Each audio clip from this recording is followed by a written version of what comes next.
देखा सावन के महीना में बहुत बहुत कजरी आप लोग सुनल जाला।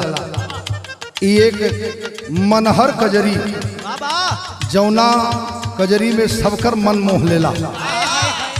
कदम के डारी में कन्हैया के जब झूला पड़े तो सारा देवी देवता लोग मगन हो जा। कैसे? झूला पड़ कदम के डरिया, झूला पड़ कदम के डरिया, मनहर पर भीतरिया ना।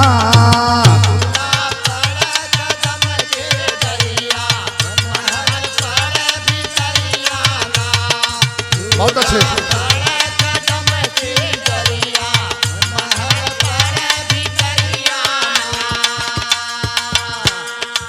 गोपिन के संग सखी सहेली,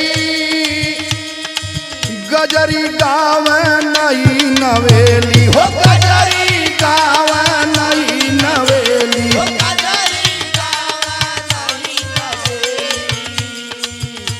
के चुटकी बजा बजा दे तरिया हो, चुटकी बजा बजा दे तरिया, मनहर पर भीतरिया ना।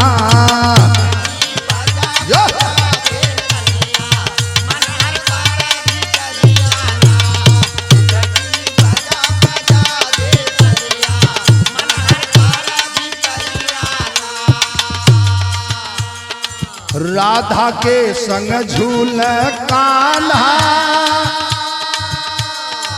देख कट जिगर के बाधा हो, देख कट जिगर के बाधा हो।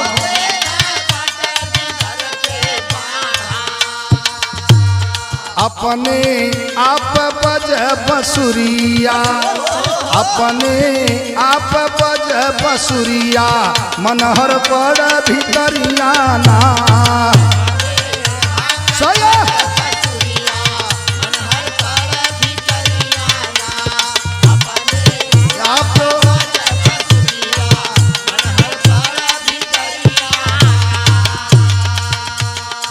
ब्रह्मा के संग में ब्रह्मानी,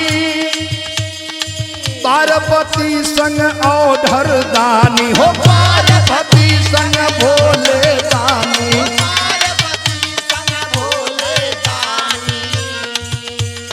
लक्ष्मी विष्णु से करज करिया हो, लक्ष्मी विष्णु से करज करिया, मनहर पर करिया ना। मनहर पर भीतरिया ना।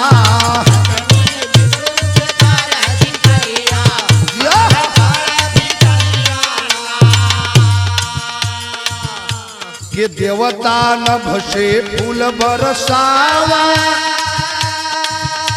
हो, योगी यति ही सुख पावा हो, योगी यति ही सुख पावा।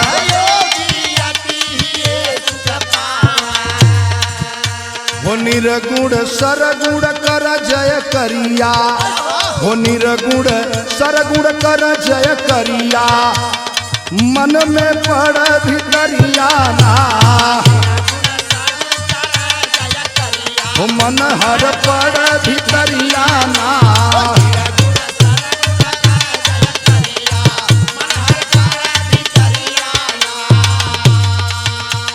कजरी फूल चंद दरसाई, लब पे रह शारदा माई हो, लब पे रह।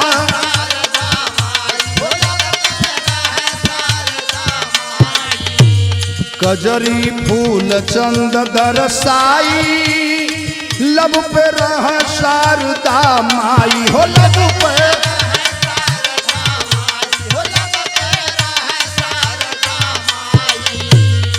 गाव राम राज गुण करिया, गाव राम राज गुण करिया, मनहर पर भीतरिया